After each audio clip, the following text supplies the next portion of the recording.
రామత్నగర్ డివిజన్లో బీజేపీ రాష్ట్ర అధ్యక్షుడు రామచంద్రరావు ఆధ్వర్యంలో చాలా వరకు పెద్ద ఎత్తున మహాపాదయాత్ర నిర్వహిస్తున్నారు.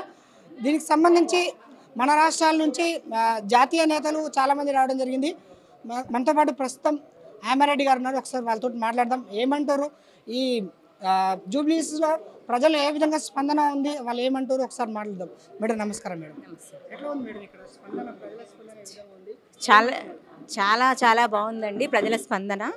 ఎందుకంటే ఇంతకుముందు వచ్చినటువంటి ప్రభుత్వాలైనటువంటి బీఆర్ఎస్ ప్రభుత్వం కావచ్చు, ఇప్పుడు వచ్చినటువంటి కాంగ్రెస్ ప్రభుత్వం కావచ్చు, ఏనాడు కూడా ప్రజల భవిష్యత్తు కోసం, ప్రజల సమస్యలపైన ఏనాడు కూడా మాట్లాడినటువంటి పరిస్థితి ఈ జూబ్లీహిల్స్ నియోజకవర్గంలో ఉంది. వాళ్ళందరూ కూడా మేము తప్పు చేశాము, అప్పుడు బీఆర్ఎస్కి ఓట్లేసి వాళ్ళని గెలిపించి మళ్ళీ కాంగ్రెస్కి ఓటేసి మేము గెలిపించి తప్పు చేశాము కాబట్టి ఈనాడు కాంగ్రెస్ వచ్చినా కూడా ఎన్ని రకాల సంక్షేమ పథకాలు ఇస్తానని చెప్పి, హామీలు ఇస్తానని చెప్పి ఏ ఒక్క హామీని కూడా నెరవేర్చలేదు. గత ప్రభుత్వమైనటువంటి బీఆర్ఎస్ ప్రభుత్వం కూడా మరి మనమందరం చూసిన జూబ్లీహిల్స్ నియోజకవర్గాన్ని ఎక్కడ చూసినా కూడా గతుకుల రోడ్లు, ఎక్కడ కూడా అభివృద్ధి లేనటువంటి పరిస్థితిని మనం జూబ్లీహిల్స్ నియోజకవర్గంలో చూడడం జరిగింది.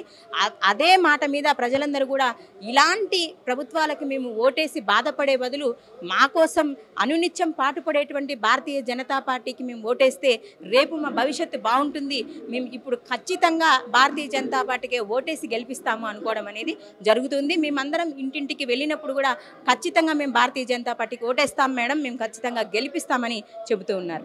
మెయిన్గా చూసుకున్నట్లయితే మేడం నవీన్ యాదవ్కు చాలా స్కోప్ ఉంది అంటున్నారు. అంటే తను లోకల్ గత ఎంఐఎం ఇట్లా దానికి సపోర్ట్ చేస్తున్నది కాబట్టి నవీన్ యాదవ్ గెలిచే అవకాశాలు ఉన్నాయని అంటున్నారు.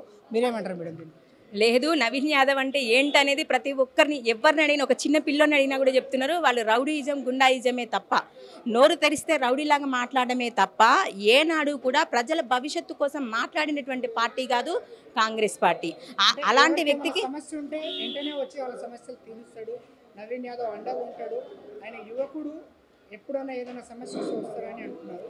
లేదు, వాళ్ళ తాతను తీసుకున్నా, వాళ్ళ తండ్రిని తీసుకున్నా, ఈనాడు నవీన్ యాదవ్ని తీసుకున్నా, ఎవరిని తీసుకున్నా కూడా రౌడీయిజం, గుండాయిజం అని మాట్లాడుతున్నారు తప్ప అదంతా కూడా ఉట్టి పుకార్లు.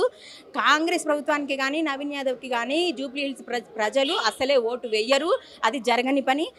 ఈ భారతీయ జనతా పార్టీ నుండి నిలబడ్డటువంటి లంకల దీపక్ రెడ్డి అన్న కావచ్చు, వాళ్ళ తండ్రి కావచ్చు, వాళ్ళ తాత కావచ్చు, దేశభక్తులు, దేశం కోసం, రాష్ట్రం కోసం ఆనాడు ఏదైతే నిజాం పరిపాలన జరిగిందో అప్పుడు కూడా ఆ కొట్లాటలలో కూడా ఉన్నటువంటి వ్యక్తులు లంకల దీపక్ రెడ్డి అన్న వాళ్ళ family.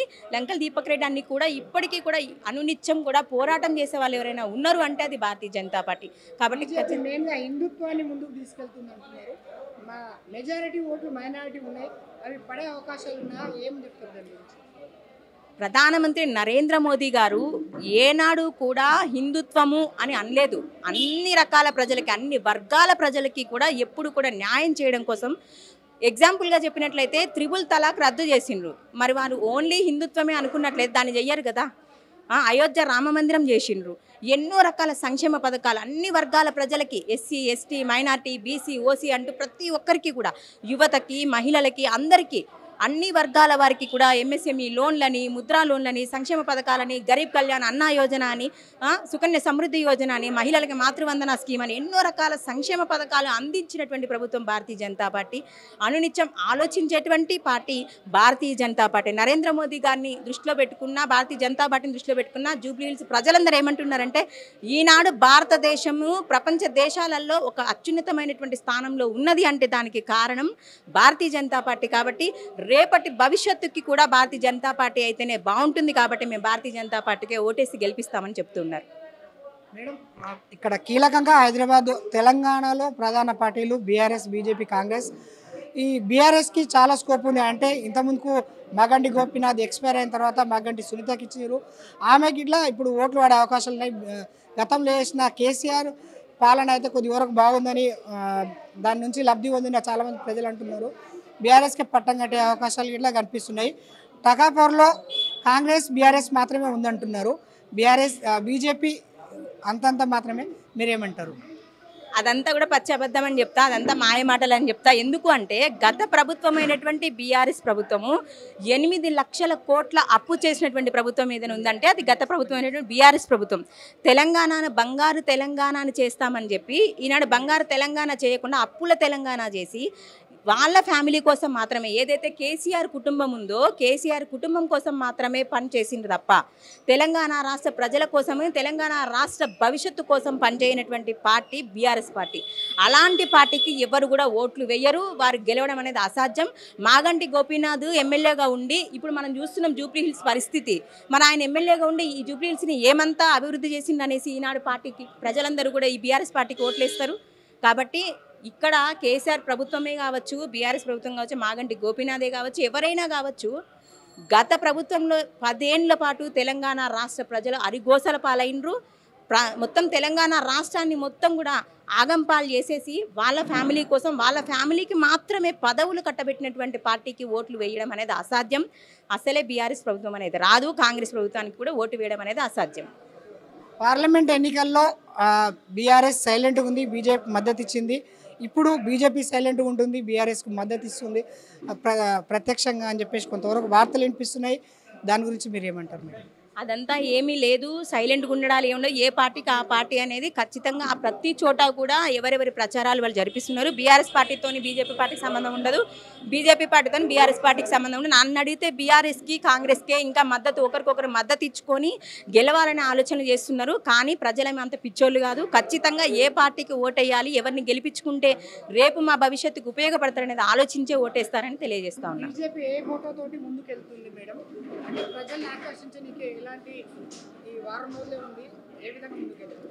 Bharatiya Janata party already ఎప్పటి నుండో దేశం మొత్తం అభివృద్ధి కోసమే ఆలోచిస్తుంది. భారతదేశాన్ని ఒక విశ్వగురు స్థానంలో ఉంచడానికి మాత్రమే ఆలోచించేటువంటి పార్టీ భారతీయ జనతా పార్టీ. రేపు జూబ్లీ హిల్స్లో కూడా గెలిచినట్లయితే భారతీయ జనతా పార్టీ ఖచ్చితంగా జూబ్లీ హిల్స్ ప్రజల కోసం అనునిత్యం కేంద్ర ప్రభుత్వం నుంచి వచ్చేటువంటి అన్ని రకాల సంక్షేమ పథకాలని ఇక్కడ ఉన్నటువంటి ప్రజలకు అందజేస్తారు. ప్లస్ జూబ్లీ హిల్స్ నియోజకవర్గంలో ఉన్నటువంటి ప్రతి ఒక్క సమస్యని కూడా దీపక్ రెడ్డి అన్న దగ్గరుండి కూడా ఖచ్చితంగా అందరికీ కూడా చేస్తారని తెలియజేస్తా ఉన్నాను. జూబ్లీ హిల్స్ ఎన్నికలు జరుగుతున్నాయి, నువ్వు ఎవరికి ఓటేస్తావు? మనం ముఖ్యంగా ఒక కాంగ్రెస్ ఉంది, బీఆర్ఎస్ ఉంది, బీజేపీ పార్టీ ఉంది. కాంగ్రెస్ నుంచి నవీన్ యాదవ్, బీఆర్ఎస్ నుంచి నవీన్ కేస్తా. ఎందుకంటావు అట్లా? ఎందుకు నవీన్ కేస్తావు? మా గొల్లోడు మా మీ వాళ్ళని ఓటేసి అంటున్నావు. ఓకే, ఇంకా మా వాళ్ళు నీ వాళ్ళు అనే మాట కాదు, దగ్గర ఉంటాడు, మాకేదన్నా కావాలి సాయం కావాలంటే చేస్తాడు అన్న మాట అంటుంది. కానీ ఎవరికి వేయాలనో వాళ్ళకి వేస్తాం బిడ్డ. అట్లా చెప్పొద్దు, మేము వీళ్ళకే వేస్తాము ఖచ్చితంగా అని చెప్పొద్దు. మా ఇష్టం ఏదొస్తే అది. నాకైతే కళ్ళు కాని రావు, దేనికి వచ్చుతానో తెలియదు నాకు. ఉంటుంది నాకు ఇంతకుముందు ఇప్పుడు వాళ్ళు వస్తే మంచిగా ఉంటుంది అన్నట్టుంటది కదా. మంచిగా అంటే కేసీఆర్ పింఛన్ ఇచ్చిండు, పింఛన్ 2000 పింఛన్ చేసిండు, 200 ఉండే 2000 చేసిండు. కేసీఆర్ మంచిగా చేయలేదని ఎవరు అంటలేము, కేసీఆర్ మంచిగానే చేసిండు. ఒకటి ఏంటంటే మాకు నీళ్ళకు ప్రాబ్లం ఉంది, ఊళ్ళలో మస్తుగా ఇచ్చిండు నీళ్ళు, మాకు ఇక్కడ లేవు. ఎమ్మెల్యేలకు ఫోన్ చేసినాము, ఎంపీలకు చేసినాము. అది ఆమె ఏమంటారు ఇక్కడ లీడర్ ఉన్నది చూడు, ఆమెకు ఫోన్ చేసినా కానీ మాకు నీళ్ళే ఇడవరు. మా గల్లీకి అట్లా వర్షం వస్తే కాలువలనే ఉన్నది మా ఇండ్లు, కాలువలో ఏమవుతుందో ఆ పరిస్థితి కూడా తెలియదు. అట్లుంది మాకు పరిస్థితి, బాగలేదు మాకు.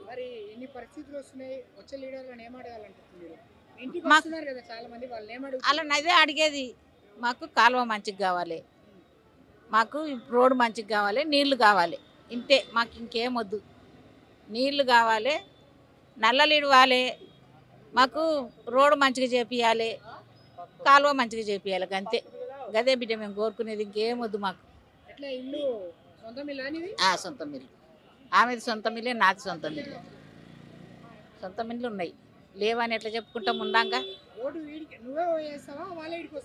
ఏంది ఓటు ఎన్నిక ఏడ క్యాంపు పడితే ఆడ పోయి వేస్తాం. ఏం ఎత్తుకపోరు బిడ్డ, మేమే పోయి వేసేస్తాం. ఎందుకంటే మేము మని ఉన్నాం కదా, అందుకు వేసేస్తాం. పోయి కష్టం అనకుండా పోయి వేసేస్తాం. పిల్లలు ఉంటే బండ్ల మీద తీసుకుపోతారు, వేస్తాం, వస్తాం, అంతే. రేవంత్ రెడ్డి పాలన ఎట్లుందమ్మా? ఇవేమో మాకు అవన్నీ తెలియదు బిడ్డ, మాకు తెలియని ఎట్లా చెప్తాము. ఇప్పుడు కాంగ్రెస్ నుంచి కాంగ్రెస్ కోటేస్తున్నావు, నవీన్ యాదవ్, రేవంత్ రెడ్డి ఎట్లా ఉంది? రేవంత్ రెడ్డి మాకు తెలియదు. మాకు ఆ లీడర్లు వాళ్ళందరూ ఏం తెలుసు బిడ్డ, ఈ నవీన్ యాదవ్ అంటే ఈడు ఉంటాడు కాబట్టి తెలుసు. అప్పుడు ఇందిరమ్మకే వేసేది, ఎప్పుడైనా ఇందిరమ్మకే వేసేది. కేసీఆర్ వచ్చినాక కేసీఆర్కి వేసినాము. కేసీఆర్కే వేసినాము, 3 మాటలు కేసీఆర్కే వేసినాము, గెలిపించినాము. మాకు పింఛన్ కూడా ఇస్తున్నాడు, 2000 పింఛన్ ఇస్తున్నాడు. తీసుకుంటున్నాం. తీసుకోలేదని ఎట్లా అంటాం మేము?